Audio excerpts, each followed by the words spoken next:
How's everyone doing tonight? Good to see you here, Zayad. Good to see you here, Vishwa. Good to see you here, Rose. Leia. Good to see you here, Kayla. Aaron. Who else we got in the chat? Nicole, Taylor, Tyler. Trace, good to see you. How is everyone doing this evening?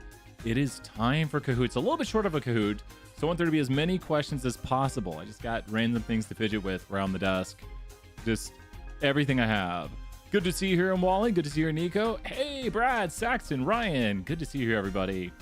Let's get that Kahoot code on the screen. There's the Kahoot code. Tyler, good to see you. How's everyone doing? Having a good evening at 7 p.m. Knoxville time. Nico getting to 60 hours. That is awesome. Music goes quieter. There we go. Griffin says, Kahoot, let's go. Got some disco music. We got Stellar Frog here. Stellar Frog is the first person in the Kahoot with Hero Koala. Wise Panda. You can't be Wise Panda. Maybe Friendly Squid can. Balanced Rhino.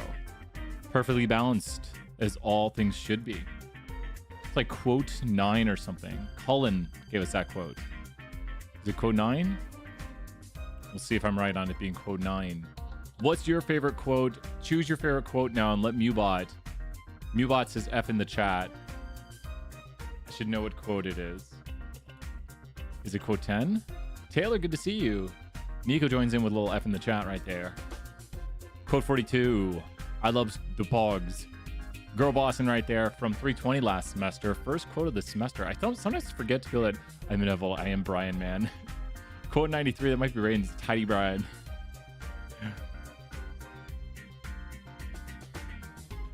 Only Tiny Brian. Do you have it set we can join mid-game? It should be. Should be able to join mid-game. Quote 99. Is there? I don't know if there's a quote 99, Philip. We just had like quote 97. Are we up to quote 97? Good to see you here, Riley. Quote 69. What is that? Stat 201. Quote 89. People are pulling the favorite quotes right here. We'll give it 2 minutes to start. 2 minutes. Let me put the 2-minute timer on. 2 minutes from now, we'll start. 2 minutes till start. The slander to Y equals. First quote. I think it's a quote 0. Might be a quote 0. Stat Nation. Find out those quotes as we go through here. This is looking at the history. I can't remember my quotes. And put a space. Make sure to put a space. You can get a random quote if you do quote right here. I think there's 90. There might be 96. Kayla's at the top of the quote list. Brian can't round. Oh, that looks to be quote 50. Or maybe I got it. Quote 96. Quote 77. I had a hen who could count her own eggs. Apparently she was a mathematician. That was a student who said that. Oh my gosh. Like, it's fun to look. Oh, you lots to talk about Brian Man again. Came from a student right there. Failing to prepare is preparing to fail. I like that a lot. What's this? Raid hour? What? Your spread should be like buttered toast. Man, Brian really can't round these days. Make sure to write statistical notation on the last page of your notebook. It helps a ton. I used to use the quotes for like advice. Silly Puppet Shark. Puppet Shark, you okay, man? Okay, he's okay. Little Puppet Shark's okay. My mom, your biggest fan, and also a Couch Professor, loves that you're doing Kahoots. Oh, that's so awesome. Shout out to Leah's mom. Leah's mom right there. Sorry about that. Puppet Shark says, yeah. Need to have a quote that just says math magician. Let's do that. We're going to put an exclamation mark on it. That is a new quote. We should hear the buzzer. 19 seconds. To answer how many quotes we have 94 quotes. Scratch that. 95 quotes. 95 quotes. Can confirm Brian did not scam me. That was in response to somebody getting the Amazon gift card. Can confirm Brian did not scam me. Not today, my Pearson. That's our famous saying for 201. Whenever 201 tries to get us, we say, not today, my Pearson. Not today. Assumptions were made. Our MSCs were destroyed. I think that came from our class. I think, was that Trace or someone? That came from Time Series, I think, this semester. But now we have Math Magician. Stop and break. Our sisters that live. Oh, yeah, with the code. That came from 474 with functions. Yeah, that comes from 474. Oh, man, there's my score. Brian's got no time. Well, who's ready for Kahoot? We need some I'm ready's in the chat right here. Newbot, are you ready? Not that I would ever type from Ubot. I am Ubot. He doesn't like that.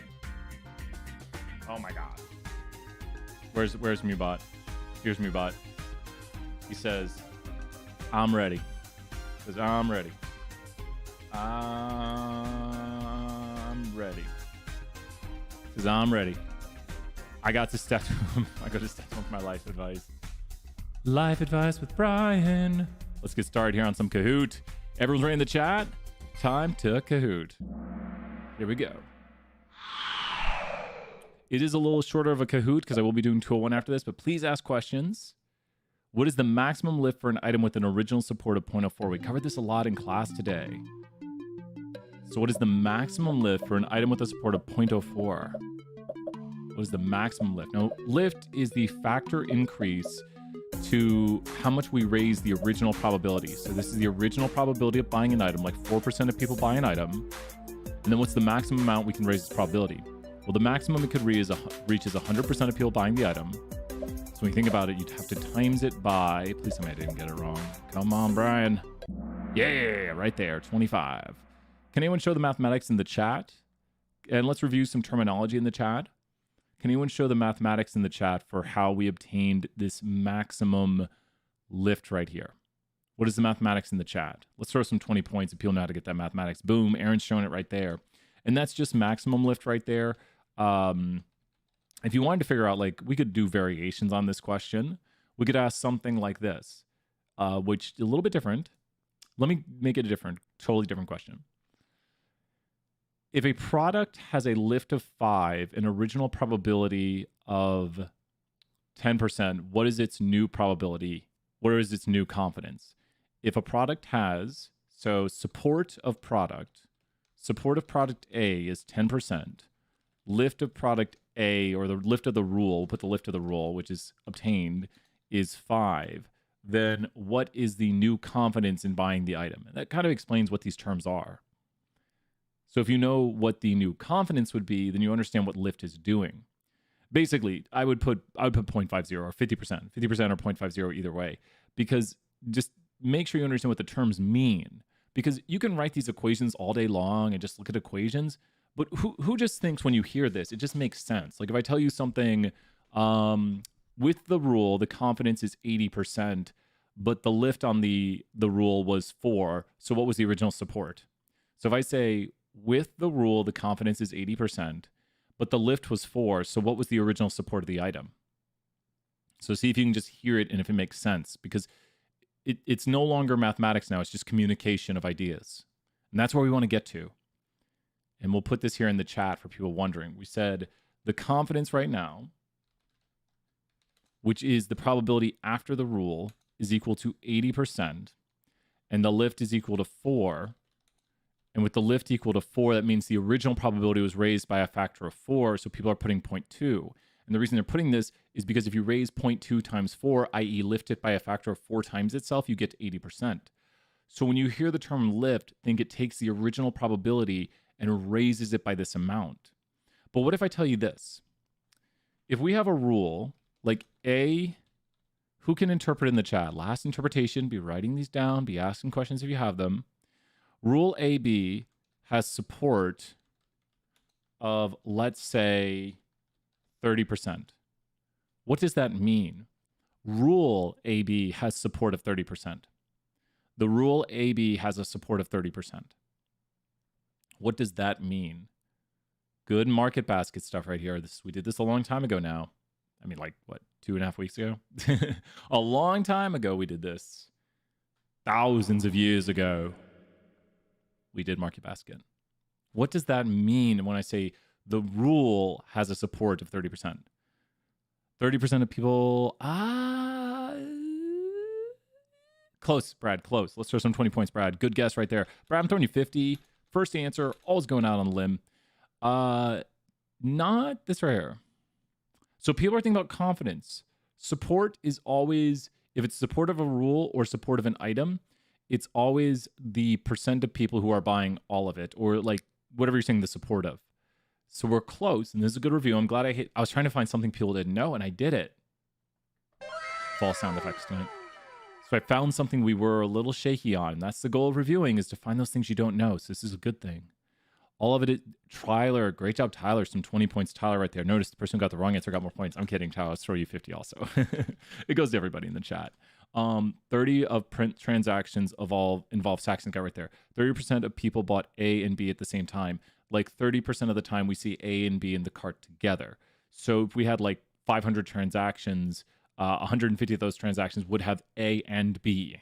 So the support of a rule is like the support of an item, where the support of an item is, like 50% of people buy product A, 40% of people buy product B, but the support of the rule AB says 30% of people buy A and B. So it's like if you have peanut butter and jelly, and then 30% of baskets contain A and B. So it's like if the rule is how does peanut butter change the probability of buying jelly, if you look at the support of the rule, it's the amount of people who have peanut butter and jelly in the cart. It actually has nothing to do with the rule about how it impacts probabilities. That would be like the confidence and the lift to the probability of the antecedent side. The antecedent's the left-hand side. What comes first? The left-hand side. It's over here for you. It's over on a mirror image right now. And so this is the antecedent, and this is the consequent. And I am the rule right here in the middle. Really great review. Let's see who's in the lead. People are wondering that right now. I want to know who's in the lead. Royal Emu. The royalty and their emu, I mean, win-win right there. Super hair, though, I'm partial to bunnies. Super hair. You're my number one. Let's do this. True or false? These are the tricky ones. Turn your variable into z-scores will center the variable to a mean of 0 and a standard deviation of 1. Is that true? Is that real? Is this real life? A z-score will turn whatever your data is to a mean of 0 and a standard deviation of 1. This is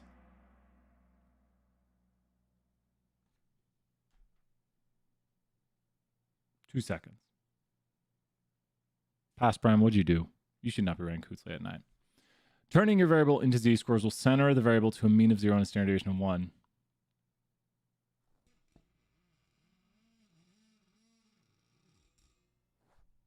Who wants to restart the Kahoot?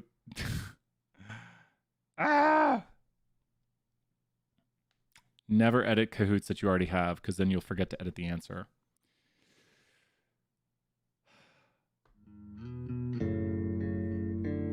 This is completely true. You got maxed out on errors. It's my brain right there. My brain creaking right there. That was the practice Kahoot. Who's in the lead? We're going to throw a $10 gift card to the person in the lead right now. With this mini Kahoot, Royal Emu is in the lead. Type 1 error, false positive. So we are going to restart the Kahoot. None of that ever occurred. But Royal Emu, you won 10 right here. $10 Amazon gift card. Ended your streak. Well, don't worry. Now it becomes a practice. I was just thinking people were paying attention. Let's end the Kahoot. Royal Emu, make sure to Discord or email me with your email. You still won. And so let's end the Kahoot. Let's hop here to space. You're going to hear the winners in the background. Friendly Squid. I'm going to fix the Kahoot real quick. Radiant Panda. Piranha. What? Royal Emu. Okay, we're going to fix this. We can fix it. We can fix it. It was 100% true. Unless I broke my brain. 100% true. That when you turn things into z-scores, that puts it to a mean of 0. I think I'd used an original question about transforming values. Here, let's get out some 50 points. So when I hit full screen. That was 100% true. And so, whoops. Let's go fix that. Never do things late at night. If it's past like 11 p.m. at night, just be like, nope, I'm going to sleep. And then you'll never make mistakes. By centering the mean, I'm elementary term says putting all your data in the same playing field. Where's the code? I'll post it here in 1 second. I have to fix this and then post the code. Thank you so much, Leah, right there. Even Brian, shockingly, I make mistakes. Not that I made any on the 475 either. Doesn't happen. Let's go look at these other ones. The following models. Okay, good. Okay, we're just doing a quick check right here. Everyone, put on a little chill music. By the time the chill music's over, we'll have it. Okay.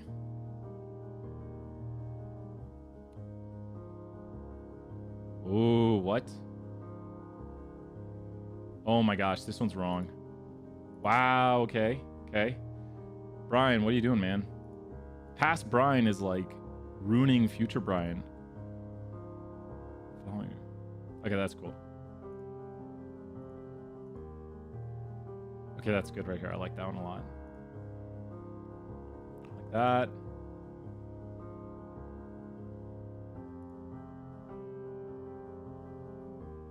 It's good right there.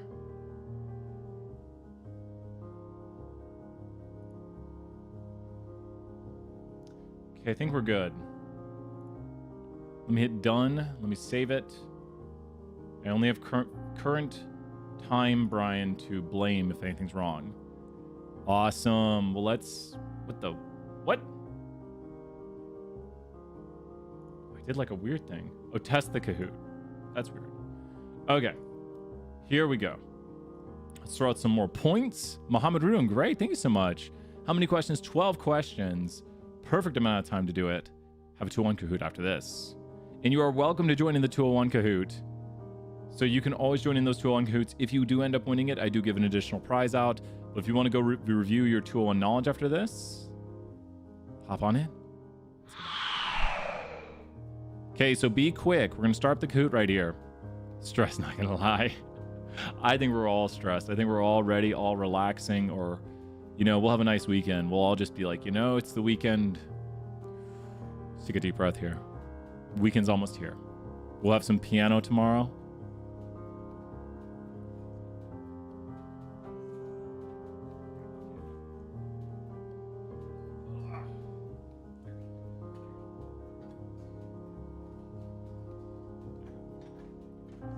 Play piano. No.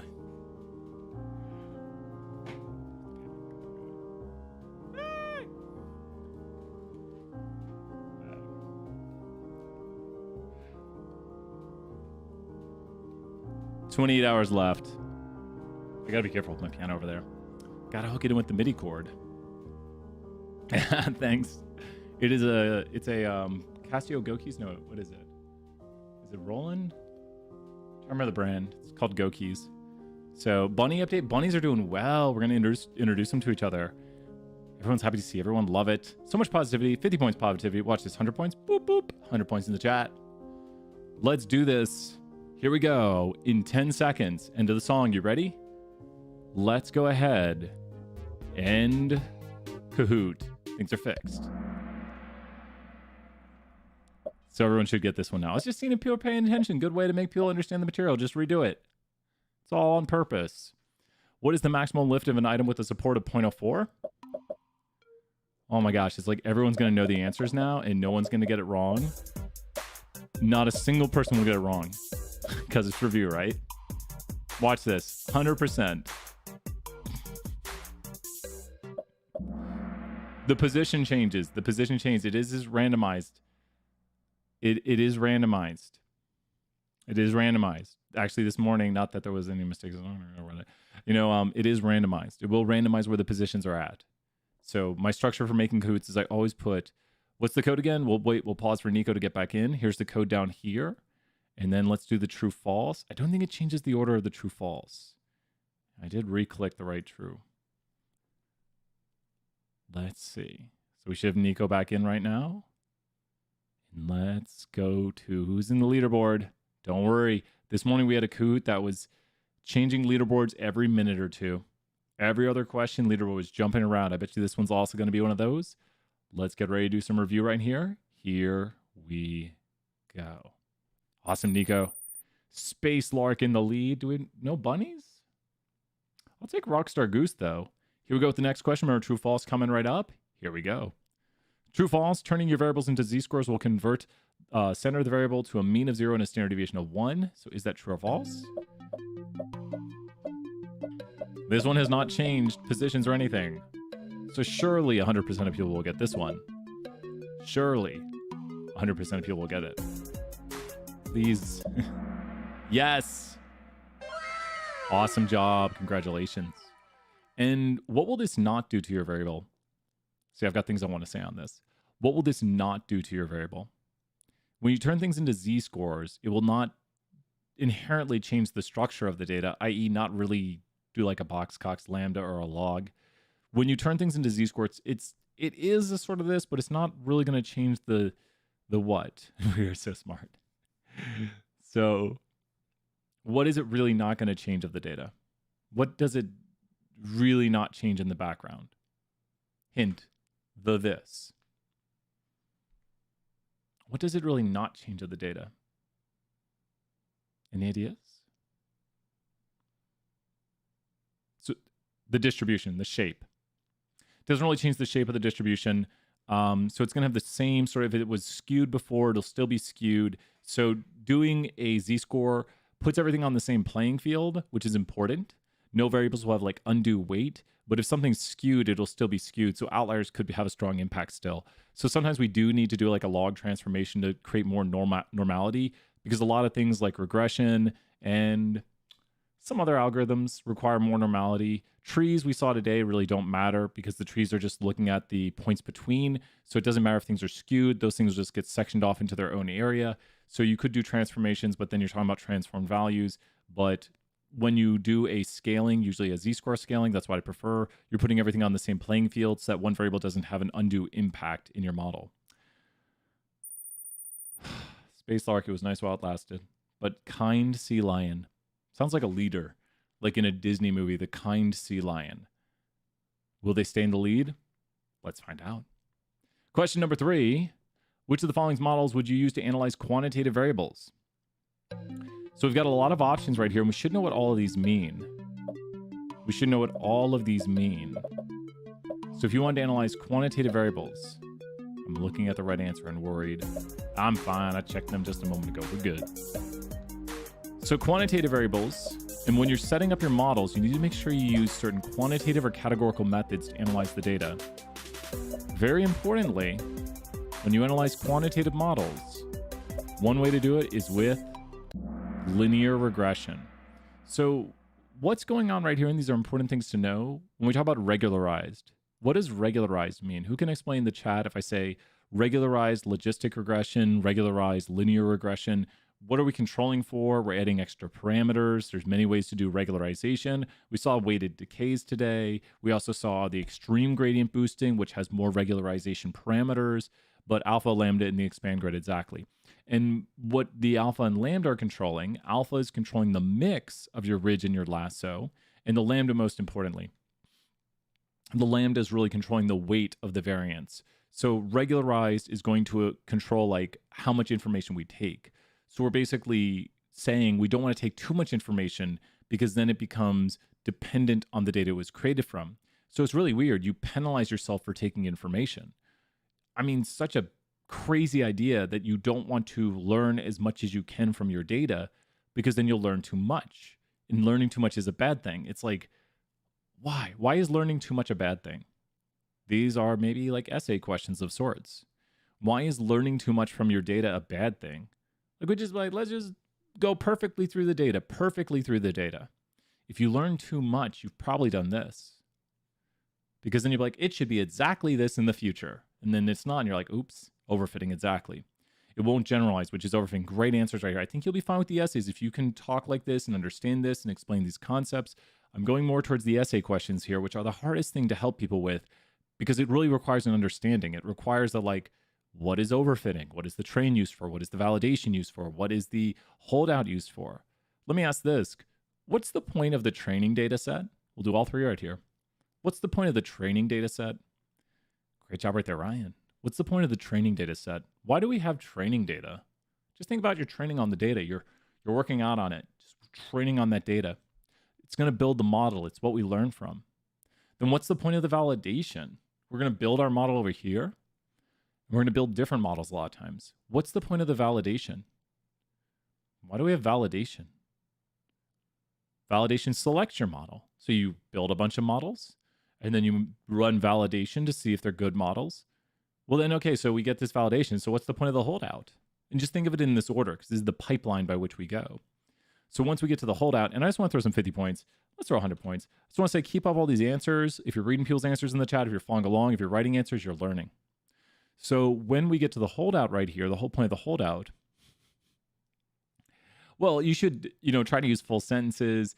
They do say to limit your words to less than 100 words, but try to, explain it. See if your model generalizes to new data, like a test of your model to see if it actually works. That's the whole point. It's called the test a lot of times because it's like the final test of your model. So if you see the process right here by which we do it, we can see if our model actually works on new data, which is the whole point of predictive modeling. Yeah. Let's do this. Exactly, Taylor. Yep. Holdout is new data that we leave out from creating the model so we can see if it actually works. Taylor, you're exactly right. Great job. Blue Bat. Wait, Blue Bat's the highest climber. Blue Bat, you got this. Let's give some shout outs to Blue Bat right there. Let's see if they can win with this next question. Here we go. Which of the following always allows us to analyze categorical variables? Oh my gosh, what have I done? Please tell me the rest are not 20 seconds. Panic, everyone. Be quick. Categorical variables.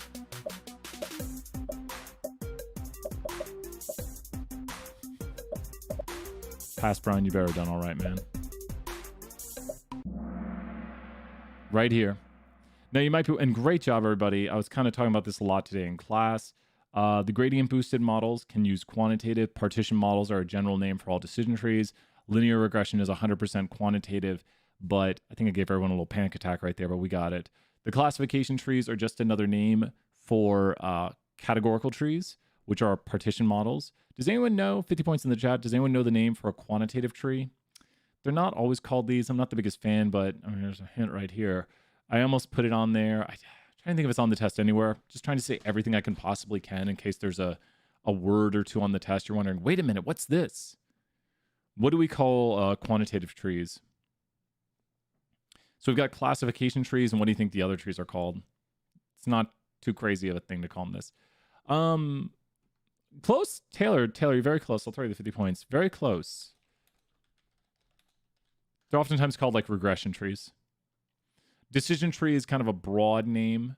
Partition models is what decision trees are a class of. Classification trees refers to the categorical Y, or regression trees. So sometimes you might hear someone say, let's make a regression tree, or let's make a classification tree. And they're just talking about within decision trees or partition models using a categorical Y variable or a quantitative Y variable. So the whole idea of regression carries over to trees also. If you think, because it's using like the mean, so it's doing the naive model with regression. So it's very, very similar right there. Very, very similar. But excellent work. Great job on this question. Thought I might trick people. 20 seconds. I don't think 28 seconds are on the other ones. A little bit of fun right there. Rocky Jaguar jumping up to the lead right there. 5 people have a 3-answer streak. Is it the top 3? Let's find out the next question. Here we go. Which of the following does not control for the bias variance trade-off? Back to those 30 seconds. I think this should be easy enough. We'll talk about what these are here in a second.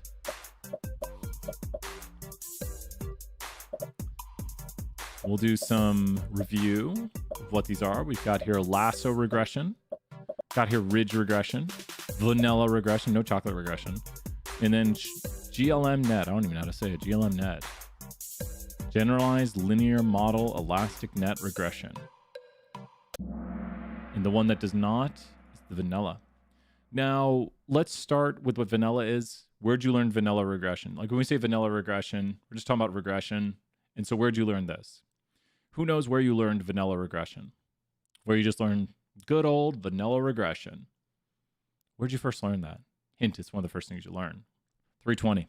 Just classic good old regression. What we do all the time. Now we move over to lasso and ridge regression. Now lasso and ridge regression are controlling for the bias variance trade-off.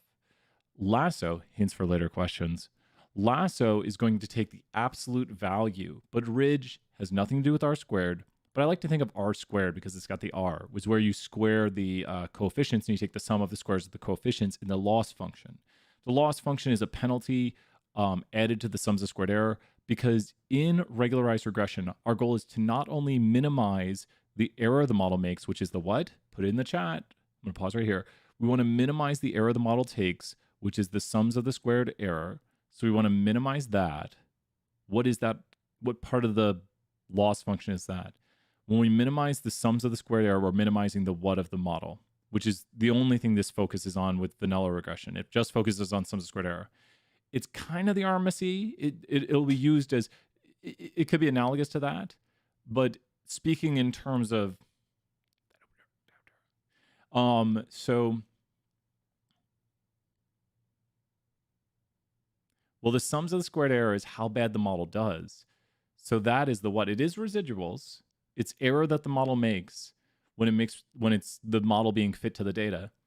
So the error the model has fit to it is the bias. Great job, Zayed, right there. It is the bias. And that's all that this controls for. This has no variance component. Till you get over here, who can explain what the variance is doing? It's having it so we don't take too much what. Because now we are going to control for what by looking at variance by either taking the absolute value of the coefficients and adding them to the loss function, or taking the square of the coefficients and adding them to the loss function. So with these right here, what are we controlling for? The amount of information. So it'd be like the amount of information we're taking, which is the variance, because we're kind of limiting the information we're taking by saying we're penalizing ourselves for taking a bunch of information. So this will attempt to minimize the amount of information we take. And we're almost to alpha, because how many tuning parameters do each of these have? Like how many tuning parameters are in lasso and how many tuning parameters are in ridge? So how many tuning parameters are there in in lambda? Oh my gosh. In lasso and ridge. I'm ready for the next question if you can't tell for this one. How many tuning parameters are there in lasso and ridge? There's just one. Because lasso is going to control based on absolute value. And what would that one tuning parameter be? It's the amount of penalty we put on the information we're taking. So how do we penalize ourselves in terms of absolute value of coefficients here? How do we penalize ourselves in terms of squared coefficients here? But I think people are already jumping to this one here, because what does this do? The elastic net will do what to these, which is your alpha. The elastic net regression right here will do what to these two? You see right here with the alpha parameter. It's got two. Nope, you're good. This is the practice. So the elastic net will do what with these two right here with the alpha? The alpha allows for the what for these amounts of lasso or ridge. So it still has a lambda, which is how we're penalizing ourselves, but then it has an alpha. It's like you got two options of flavors right here. And then you're going to choose what percent you take of each flavor. And that's what the alpha is. Does that make sense? Your alpha parameter says if you put alpha really high, you'll go towards one. If you put alpha really low, you'll go towards the other. If you put alpha in the middle, you'll get a 50-50 split with this regression here. So you still have a weight to how you're using your variance component, but now you get to pick, do you want to go more towards lasso or more towards ridge? Does that make sense to everybody right there? What's going on with these? All three of these, GLM net regression, which is elastic net regression, ridge regression, and lasso regression, all control for the variance. But over here with vanilla regression, all you're doing is fitting towards bias. Does it make sense, Kayla? Is that a click or like I have no idea what's going on or is it like a or I'm scared now. I'm hoping that's I see it. This is just the mixed one right here. This is your chocolate vanilla swirl. And you could go just all chocolate right here. Like you could do it. That's why we don't do a ridge or a lasso. You might say, well, why don't we ever do click? Yeah. You might say, well, why don't we do ridge? Why don't we do lasso? Yeah, you can get all ridge and all lasso if you want right here. Just set this to 1 or set it to 0 with your alpha. And then you can get all chocolate or all vanilla. That's not really vanilla. Okay, or chocolate or strawberry. Vanilla means you're just not even controlling for it. But you can mix your two together right here, and then you can choose the weight by which you are taking the penalties here, just like you can only choose the weight by which you're taking the penalties over here. I'm glad to hear that click right there. That's what we want to hear as we go through this review. I told you the leaderboard's going to get crazy. I told you. You didn't believe me. Here we go with the next question. Let's do it. Which of the following is regularized regression where we take the sum of the squares of the coefficients as a penalty? I always have a way. I literally repeat these things to myself so that I don't forget them. Because when I first learned them, I was like, how do people remember these things? After you repeat your ways of remembering about 50 times, you stop using that way to remember it and you just know it. Like my QQ straight and if no outliers plot doesn't thicken, I don't have to say that anymore. I say, well, 2 quantitative variables, all that good stuff. So the way I remember when we take the square of the coefficients, the way I remember the square of the coefficients has nothing to do with this, but I remember r squared. So it has nothing to do with r squared, but I always remember if you're using the square of the coefficients, I think of r squared right here. Now, elastic net was the second highest, but this is going to mix. This is definitely not vanilla. That doesn't do any regularization. Elastic net could technically, doesn't count, could technically take the square of the coefficients if alpha is set to the far end of the scales. But elastic net would allow for the possibility of using lasso, which is going to take the absolute values. Is this making sense right here? Ridge uses the squares of the coefficients. Lasso uses the absolute value of the coefficients. And elastic net allows for a mixing of ridge and lasso. Whichever, do you want to go more ridge? You want to go more lasso? And then you can use your lambda to be like, do you want to penalize yourself, high or low? Awesome job right there. Leaderboard time.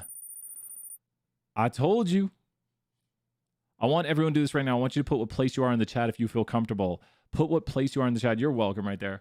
I want you to put what place you are in the chat as long as you feel comfortable with that. And I bet you whoever wins, I bet you they're not in first place right now. Second, we got right, kind sea lion and space ostrich fighting it out. Oh, Aaron's in third. Bold buffalo right there. Who's first? Oh, man. We'll give it a second longer. First is hiding out. They don't want us to know. Well, maybe we'll find out. Fifth, Fishwa, great job. You're right there. It's going to be a close game. Let's find out who's going to win here with the next question. I have no idea who's in first. Space Ostrich, you got this. Calculate the AUC. I did put 60 seconds on this. 30 seconds. Oh my gosh. This is one from class. Think quick. I think you can narrow this down pretty quickly. You probably want to look at it theoretically speaking. Think quickly. Tough one, but it's from class. If you're in class, this was the class example. You got to be quick. Yeah, I could do it quick enough. It's tough, but I could do it.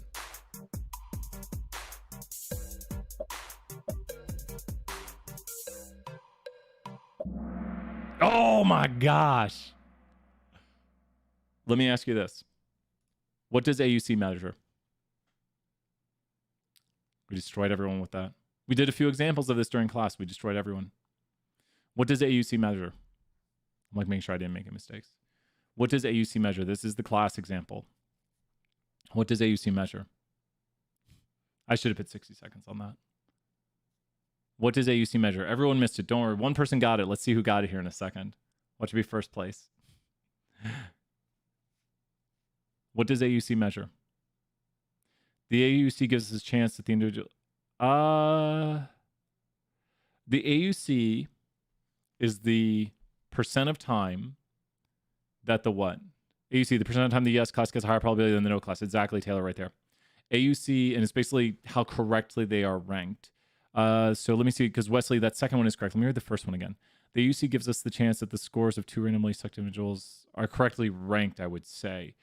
Like if you are correctly ranked, if you add that on there, that sounds correct. The percent of time the yes class gets a higher probability than the no class. So when you look at this right here, let's go with this yes right here, and let's just permutate the options. What percent of the time, blank out of blank times, this yes is correctly ranked? Because I think people overthink this. Great job, Wesley, right there. Let's throw some 50 points. What percent of the time is that top yes there correctly ranked? And I don't have it in some sneaky order right here. I've got it at the very top where it should belong. 4 out of 4 times. What percent is this correctly ranked right here? Ooh, did Kayla get it right? What percent of the time is this correctly ranked? 4 out of 4. What percent of the time is this correctly ranked?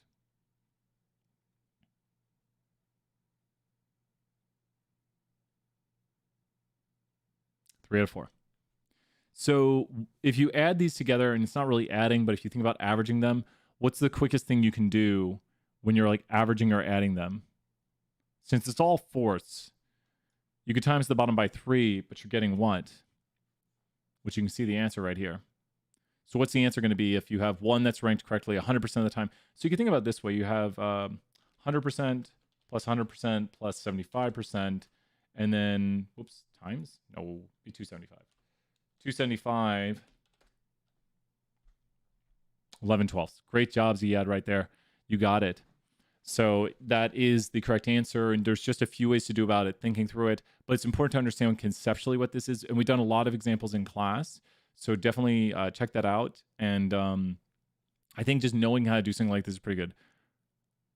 Oh, now you see, you're like, oh, what do you notice about this also too right here? Does this just look like a good AUC? I just want you to look at this and think, does this look like a good AUC? How do you do it if there's more yeses than nos? Oh, well, you just compare each yes to each of the no classes. You kind of permutate through. What percent of the time is this yes correctly ranked? 100% of the time. What percent of the time is this yes correctly ranked? 100% of the time. You just compare it to each of the no's. So it's just like for each individual in the yes class, what percent of the time do they get a higher probability than the no class? And then you look at, so like with the homework, you look at right here, this individual in the yes class is ranked 100% of the time correctly. This individual is ranked 100% of the time correctly. This individual right here is ranked 75% of the time. Taylor, great question right there. 50 points, Taylor. Please ask those questions.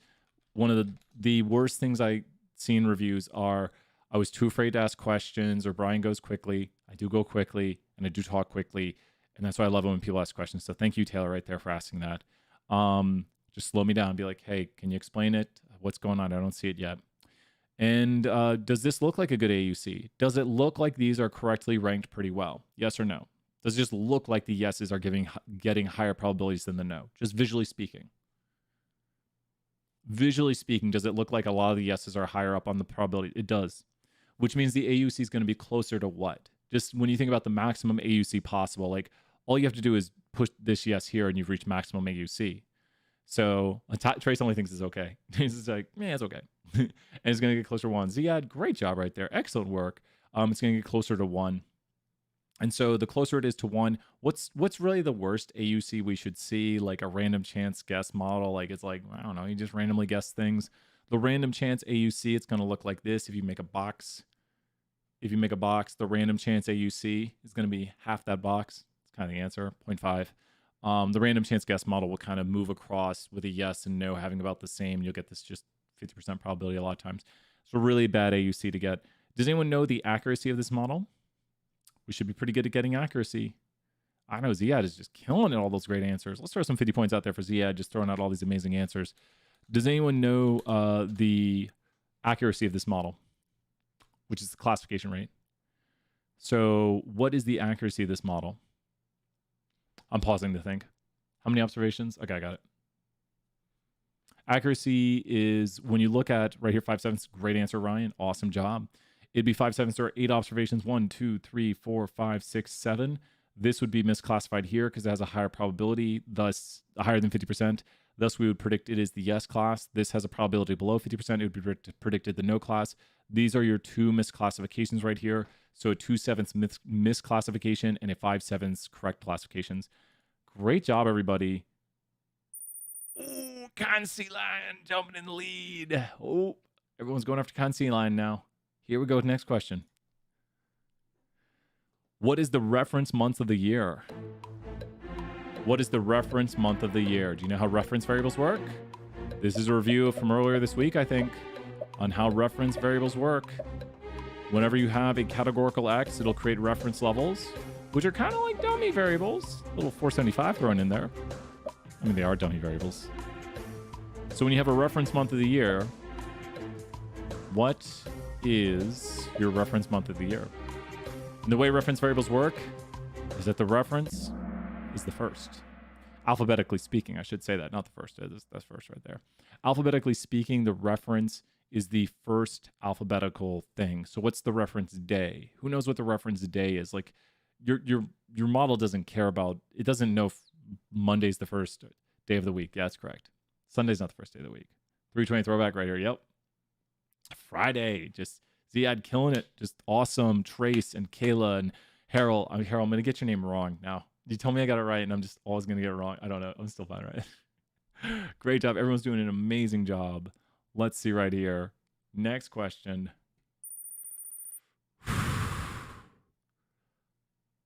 Let's find out with the leaderboard in 3, 2, 1. Here we go. Got 15 minutes till next Kahoot. If we were predicting whether or not someone buys a product, which of the following is true? Which of the following is true? And we saw this earlier, especially with the way we look at the rankings. And a lot of times we do categorical models to predict a level of interest. So which of the following is true right here? I don't like to talk about reference levels when we talk about this. We usually talk about what we are predicting and we assign probabilities based on this. And I think the confusing thing for people is that it's going to be yes is the level of interest. And you saw this earlier with the last slide, or the AUC slide, that we're assigning probabilities for yes. Keep it in. You got it, Harold. So man, everyone's doing a great job tonight. We have right here, yes is the level of interest, and that just means it's what we're predicting probabilities for. So when we say something has a 90% probability, we're predicting whether or not someone will buy. And yes, just the way the model works algorithmically, I know previously the reference level was the first, but now when we're doing the level of interest, it's the last. It's the last level, alphabetically speaking. So if you're predicting if somebody is a dog or cat person, what would you technically be predicting on? The probabilities would all be assigned to the probability that they're a this person, just with the way the level of interest works. Almost said the other thing. If you are predicting, which is the Y variable, whether someone is a dog or cat person, you'd be predicting somebody is a what person. The probabilities would be assigned in that nature, like 80% probability they're likely a this person. The probabilities would be assigned towards them being a what person, just the way our models work. It's just what R does, what programs do. Dog. Last alphabetical. That's all it does. Great job, Taylor, right there. It'd be dog because it's the last alphabetical. That's why yes is chosen right here. Yes is chosen right here because it comes after no, LMNOP, QRSTV, WXYZ. I remember when saying the alphabet was hard last week. Next question. Here we go. Oh my gosh. Leaderboard's going crazy. Reference first, logistic last. Kayla, doing a great job. Was it just last semester? 320? See, look at all this knowledge just going, getting all that down right there. Reference first, logistic last. In reference, the reference level is first when we do categorical X's, and when we do categorical Y's, the logistic last. I promise you, I make up these things to remember them myself because I have reversed them every once in a while. Well, that is, and I don't think you'd use any R before that. So awesome. Completely awesome. Next question. Here we go. When predicting a categorical Y, which method must we use? A little bit of an easier questions. I do feel like this Kahoot is a little bit easier. There are Kahoot questions on the test. These might be some of the easier questions. I do want to say this tomorrow during class. I think people will get this one out of these. So there are other methods. We could do a gradient boosted model. I do want to say this. I think people are going to ace this question. I think these are test questions. But tomorrow during class, I am going to do some harder questions. So tomorrow during class, we are reviewing. So if you're acing this Kahoot and you're like, I'm just going to go take the test and destroy it, be careful. I'm going to do some of the harder questions during class tomorrow. Especially, I think what's really going to catch people off guard is we do have questions on distance matrices. Who feels comfortable right now finding the values in distance matrices? I'm thinking no one's going to say yes. It's a slide we did earlier on with cluster analysis, and I realize people are probably forgetting how to do that. It just doesn't translate to a good Kahoot question. So I would, especially tomorrow, we're just doing a review. We're going to start basically just reviewing what we did at the start. Then we're going to go into more questions. So we're going to go through, and I'm going to be making up test questions. So I think tomorrow is going to be a really great, I'll just tell you the truth how it goes. Who here crams before test? Let me get some Nintendo music on right here as we look at the leaderboard. Anyone here cram before tests? I'm not saying that's all you should do, but I think we all know the recency effect. So with the course being so quick, everyone's like, yeah, have to in a mini-mester, exactly. I don't want you to be caught off guard by what's on the test. Maybe a bit. So please attend class tomorrow. We're going to be doing examples. We're going to be working on some of the harder problems that I think might catch people off guard. I can't promise you'll see everything on the test. Test is not going to be the easiest, but we also have the really great thing that your lowest test is dropped. So if you have a great coding night, if you turn in a great final, then you should be all right. So whose heart just slowed down a little bit right here? Like, oh no, the test is going to be tough. I promise you this is not the easiest of tests. Like you might be like, I got this. This Kahoot is easy. But it's going to be a little bit more difficult of a test. And with that said, remember, your lowest test is dropped. Your second lowest test counts once. And then your best test counts twice. So your efforts are really paying off right here. We do have the bonus, which I do think we are getting all of the bonus. We look to be on track for the 3-point bonus, so we should be good. We should be good with the 3-point bonus. And so my grade finally gets dropped. Exactly. If you have the other things, you should be good. What is the average normally? Usually high 60s, low 70s. So if you make in the 70s, be like 78. If you make in the 80s, awesome. If you make in the 90s, amazing. So it is tougher.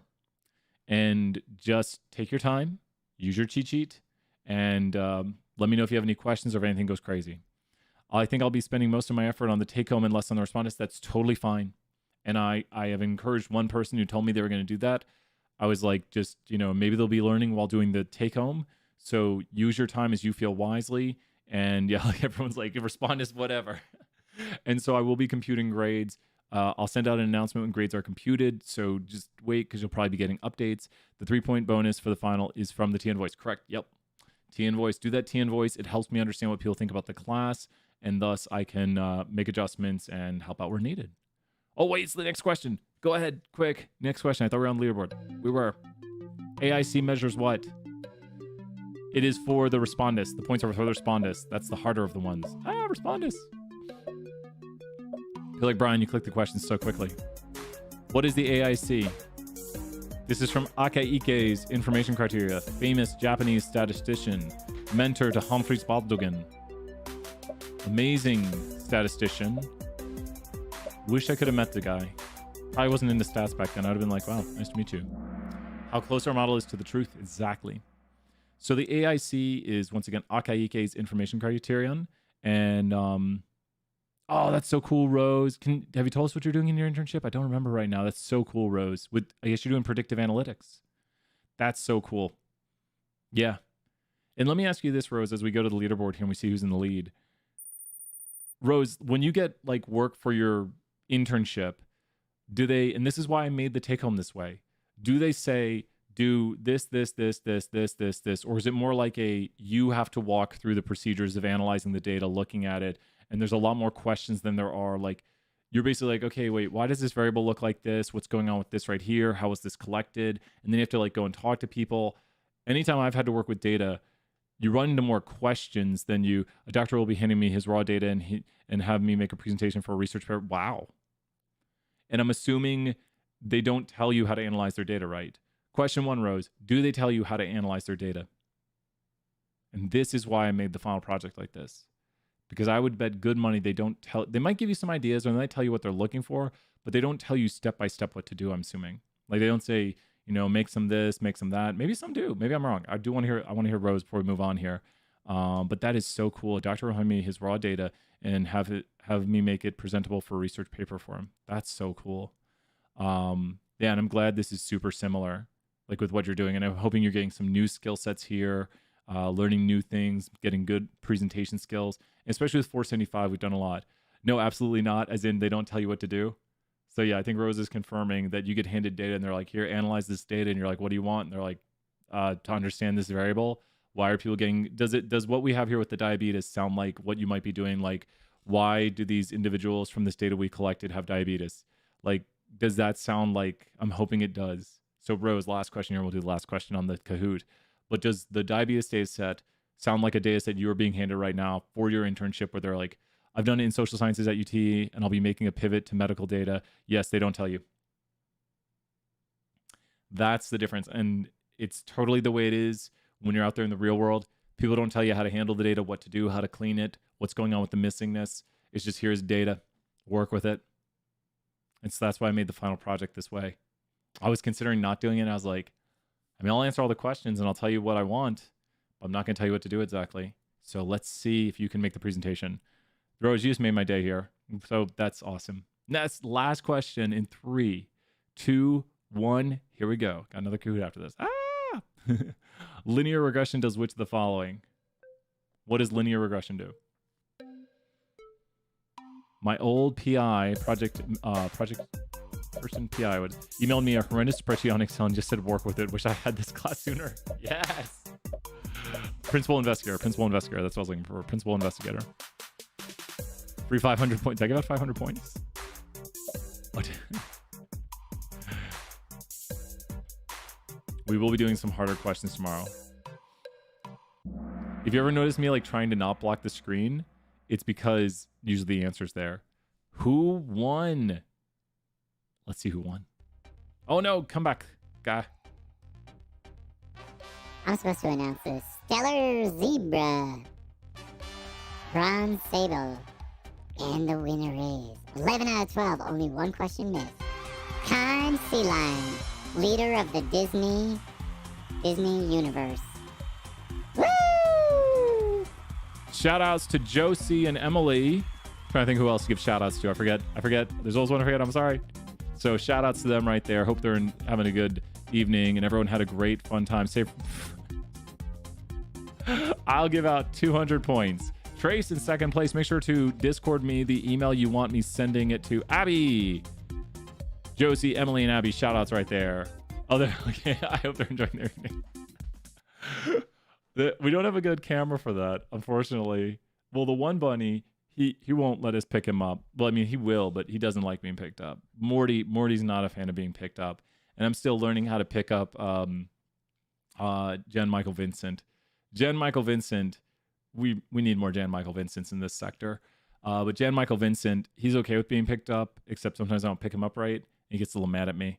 So Jan Michael Vincent just can't handle it sometimes. Is first place the only one with a prize? I can't remember. No, second place. And then we did give out a prize in the mini Kahoot. Please contact me if you won the mini Kahoot, because Brian doesn't know how to Kahoot. And I'm going to be ending this very soon because I need to start the new stream. Please email if you have questions. I'm going to get caught up on everything. I'm going to get the exam out tonight for 475, finishing that up. Woo! Oh, man. So if you want, you are welcome to join in the 201 Kahoot. I won first for this one and the other one. Can we give my... Yeah! Who got last place? Can we see? Yeah! View full report. Stop screen sharing. Okay. Let's do that. The not giving up. Kayla, that's so cool. Who got last place? Players 26. You need to be in the chat right now. Okay, wait. Do we have right here the... let me look at number of questions unanswered. I am giving it to Silly Squid. Who is Silly Squid? Silly Squid. Wait, this is unanswered. Wait, is it unanswered? Unanswered. Wait. No. Fast Lemur. Fast Lemur. Do we have Fast Lemur here? Is there a Fast Lemur? They only missed one question. They might just like not clicked in time. Is there a Fast Lemur here? Is there a Fast Lemur here? Is there a Silly Squid here? Fast Lemur going once. Fast Lemur going once. Silly Squid going once. How about Rational Hawk? It was me? Think it was me? Awesome. Use you right there. That works. Super Cheetah came in. Oh, usually you do all right. 1, 2, 3, 4, 5, about 5. Nice job. I'm going to head off because I'm going to head to 201. Please Discord me if this was you and let me know. And so there we go. So let's do it. I'll head over to 201. Let me know. I'll see everyone soon. Jump to 201 if you want. Say hey in the chat. Be there soon. Bye for now, everyone. Bye. Puppet Shark. Bye-bye.